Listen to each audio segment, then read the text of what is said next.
Amazon's Ben 10 reboot, Season 3.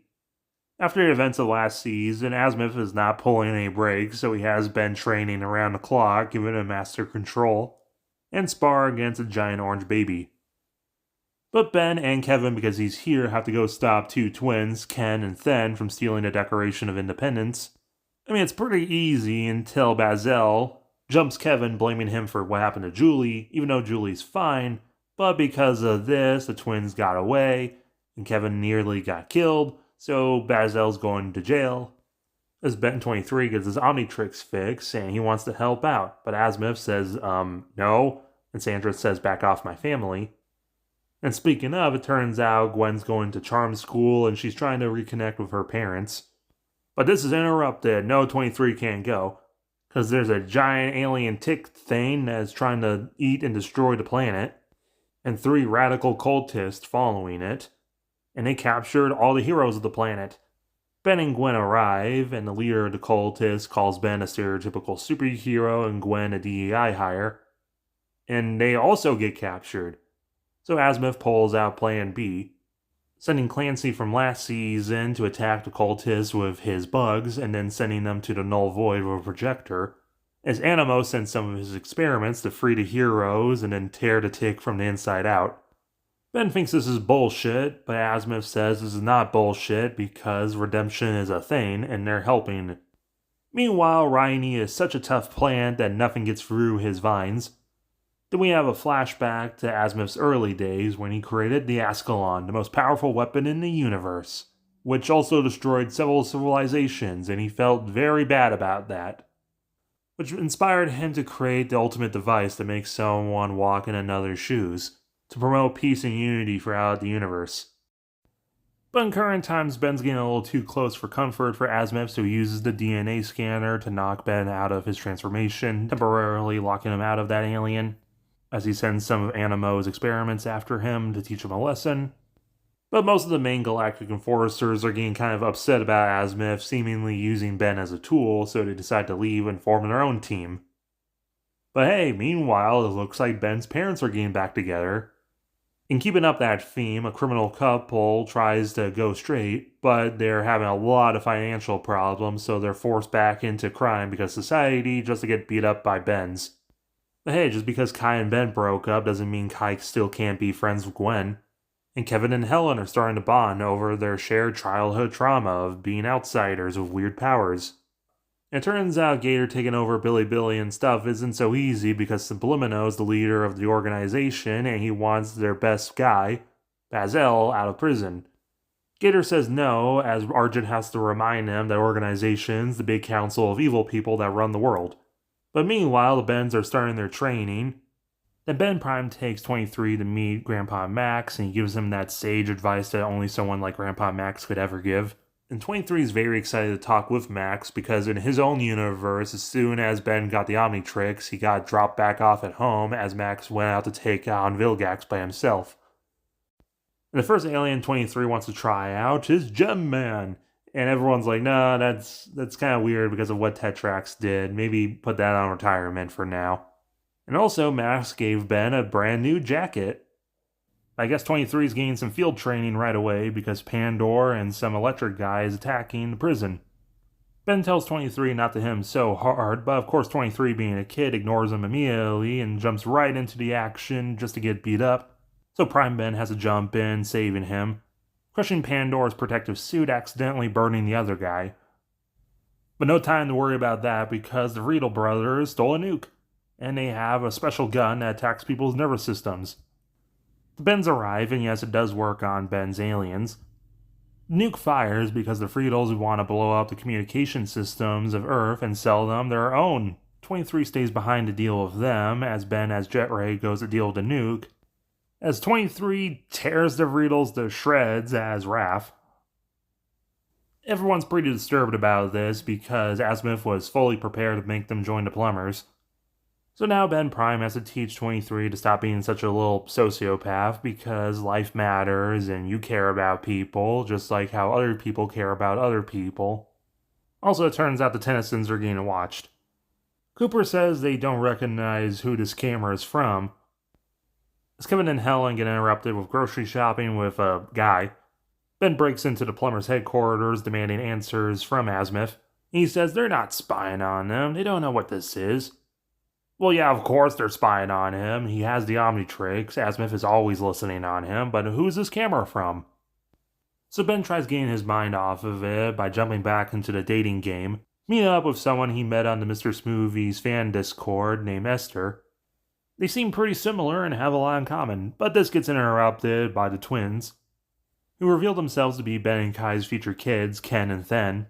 And Ben has to tell them that the multiverse exists, so just because me and Kai worked out in your dimension doesn't mean it worked out in my dimension, sorry. But they're not here to set up their parents, instead they're here because in the future the king of the earth has went crazy. They tried using the Declaration of Independence because many of the founding fathers were the founding members of the plumbers to help them out, but now they are here because they think Ben is strong enough to deal with the future king. Ben is uninterested because he has his own problems to deal with, so the twins just decide to do the old push him into the portal trick. And then a future Ben steals his jacket. Turns out the future is kind of shitty, and Ben thinks it's because of Vilgax, but turns out it's because the king is Galil. Being an immortal, future Ben 10,000 made him the king, but Galil's not a statesman. He doesn't know what he's doing. He's way over his league, and he went crazy doing all these awful things just to get future Ben's attention. He's outlived all the people he loves, and he has no idea what to do. Now he just wants to die.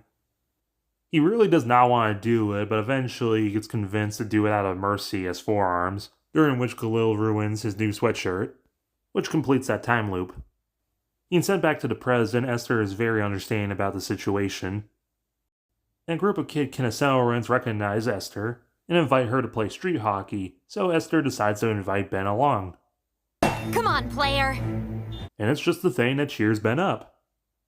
Who wants to cool off? No! So yeah, the two really hit it off. Started out on a one-way train. Always knew I was gonna go next. Didn't know until I saw your face. Then Ben goes portaler to take her to see the Aurora Borealis, which she thinks looks beautiful, assuming that this is what her home planet would look like. Then he takes her back home and whoa, ha ha! Then the awkward morning after breakfast where Ester is introduced to the mom. And the two Bens argue like siblings. Ester has to explain that she's half Kraho, half human. She's never been off planet. Apparently she's the daughter of a deposed chieftain, but it doesn't really bother her. Ben thinks that's like super interesting, and Esther's like, it's whatever. I'm more than just my culture.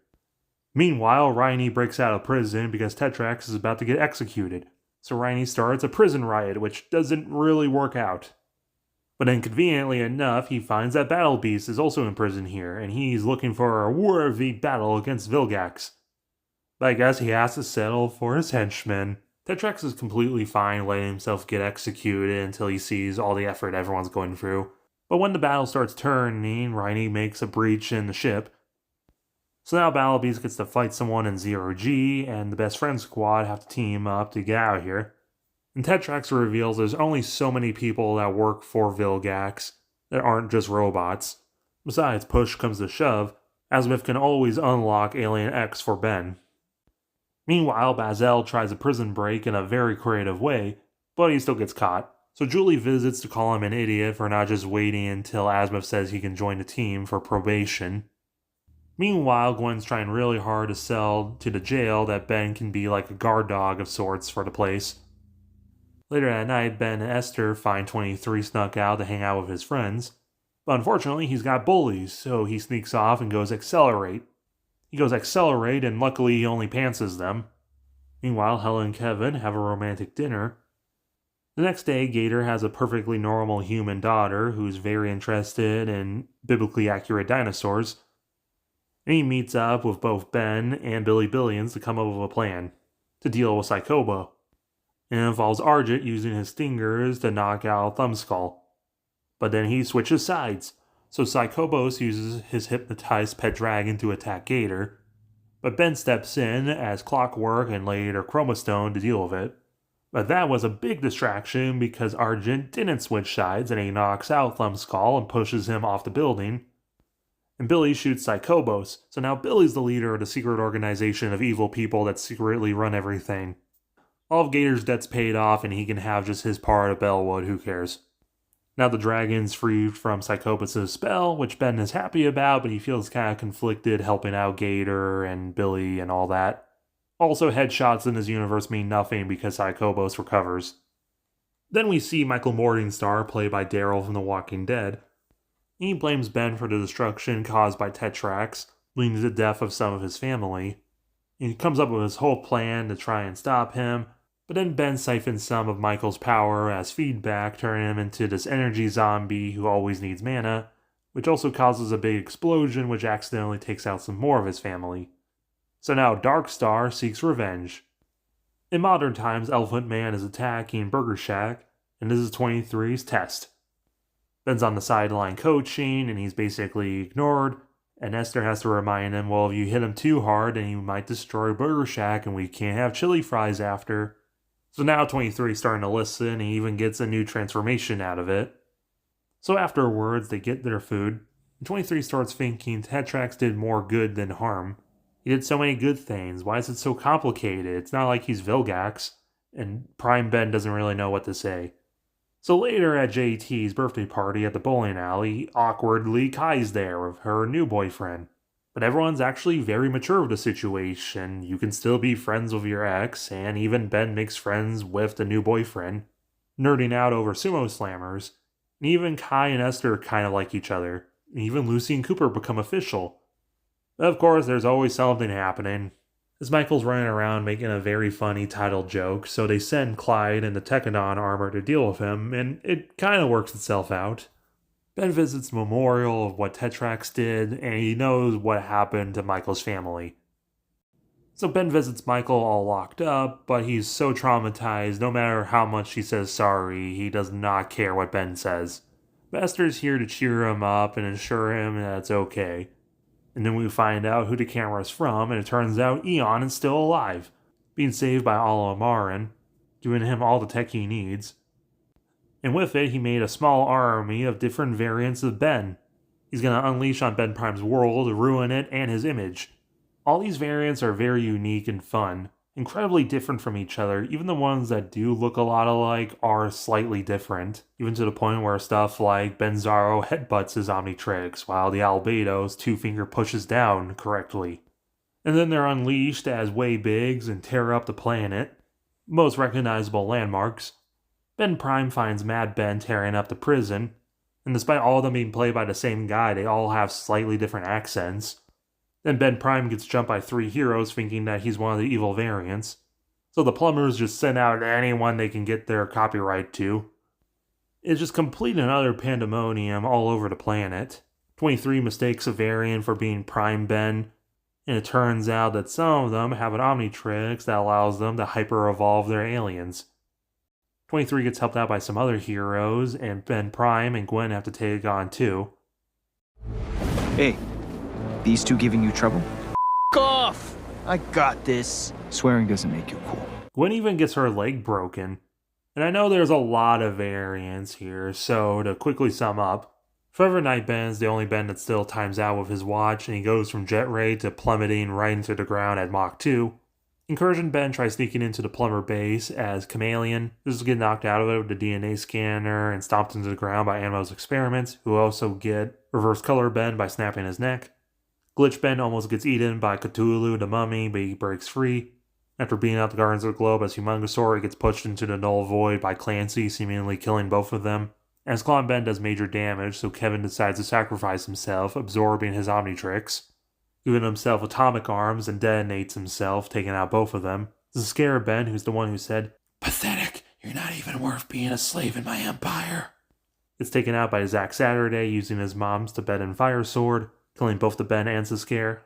Evil Ben 10K is absorbed and disintegrated by Michael Morningstar, who achieves his golden form. Both Stubble Ultimatrix Ben and Ginger Ben get taken out by 23 and 2 heroes, and with 3 unaccounted for, our 18 made down to 8. They meet back up at the Tennyson house, which makes Ultra Ben remember his parents. As Eon arrives, and none of the variants are really happy, because half of them are dead and they don't have their dimensional empires yet. But it turns out not all of them made the same deal because Nega Ben just wants to take this universe's Grandpa Max home with him, and Mad Ben misses Cooper. But they can all agree that they want to turn on Eon, who pushes them through portals sending them to the Null Void. Ben and Ester are hiding out looking over Gwen. Azimuth finds them and scolds them for hiding out when the planet needs them the most. So Ben gets out there, and now because he has Portaler, he can deal with Eon's portals. He struggles against Eon's flood of little drone camera things, but his determination helps him push through. 23 arrives to try and convince Ben just to kill him, and he strongly considers it, but he considers it too long, so Eon manages to escape. With one arm. But the Alamarans are not exactly excited to see Eon failed and also him making demands. Well, yeah, Michael Morningstar is still a thing, so both 23 and Ben just use feedback to suck out his powers. But Ben is still very devastated about all the destruction his variants caused. And just as soon as you think this couldn't get any worse, stand ready for my arrival, worm. Vilgax the Conqueror arrives. Played by Jeffrey Dean Morgan, who also ironically played Jack Welker in Breaking Bad, so this is kind of a rematch between him and Jesse. In 10, I've come to kill you and conquer your world. This isn't a good time. You were given time, and I find this planet unprepared for the arrival. The Empire anticipated your resistance, which is why they sent me. And I definitely thought this was going to be the cliffhanger for next season, Ben vs. Vilgax, but no, it actually continues with some of the most stunning animation of the series, during which Vilgax admits that he's here because he enjoys conquering and fighting. Getting a second win still doesn't work. 23 arrives as Accelerate just to get walloped by Vilgax right out of that, which makes Ben Prime get right back up just to get put right back down. 23 gets nearly ripped in half, so Ben gets right back up, and this guy just can't stay down. Then Vilgax takes Ben on a trip around the world. Then Ester hops in to try and save Ben, as he goes clockwork to try and slow down the time around Vilgax, which works for a little bit. But Vilgax even has a thing for that, breaking free from the time distortion and just wallops both of them, turning Ester into wadded chewing gum. Which gives Ben enough rage to just jump at Vilgax, breaking his arm, but also breaking Vilgax's arm with that Tennyson strength, turning Chromostone and blasting him away, but it's still not even enough. Crumbling Chromostone, Vilgax explains that he is so lonely. Everyone in the galaxy fears me. I am a victim of my own success. I don't even have my own name. I am just a Vilgaxian. Take that to your grave. But Gwen gets back up and goes full Anodite and just one-shots Vilgax. Then ironic given earlier, Ben goes Diamond Head and just pounds Vilgax into matcha because he's green, trapping him between some giant diamonds. But then Ben times out because he's just been using Omnitrix so much. He finally found the power limit to the complete Omnitrix. But then Ben sees Vilgax struggling to get out from the diamonds, and with literally nothing else, Ben runs up to him and just starts woodpeckering, headbutting him into meat, finding Ester and passing out next to her, just as everyone shows up. And Azimuth says, Omnitrix self-destruct. Never mind. And a few days later in recovery, it turns out what happened with Gwen is that she's an Anodite. Well, technically Ben, Gwen, and both their dads are. But Gwen's the only one in the family that really have that touch of mana and magic. Ester made a full recovery and she's with 23. And Ben starts realizing maybe it's okay in self-defense. Animo is turning a lot of the variants they recovered into experiments with his girlfriend. Julie and Galil hook up and quit the plumbers. They have a funeral for Kevin and it's super sad. Gwen loses it because Kevin was her first everything. And Helen can't even be around other people right now. And then everyone online joked, oh haha, they used PNGs for the background. Because I guess they forgot that whole part of last season when Ben and the creator of Sumo Slammers very metally explained that sometimes you have to cut corners in animation. But either way, Cooper decides to take Kevin's name to honor him. Ester and Ben smash again. One of the Ben variants is Ghost Freaks escape the Omnitrix and possess Clyde again, and now he's going around turning people into ectoneurites in the sewers. Gwen adopts her Anodite form into her lucky girl persona. And it turns out that Vilgax was not killed and he's being held alive in a prison by Azimuth, which is a major dumbass attack by him to keep him around for the sake of the plot, because he should have turned him into one of Ammo's experiments, or at very least kept him as a head in a jar if he still wanted to question, what do you mean by our empire? What do you mean by the arrival? And speaking of, turns out Lieutenant Steele has created the Esoterica. Thanks for watching. Make sure to hit that like button and the subscribe button to show your love.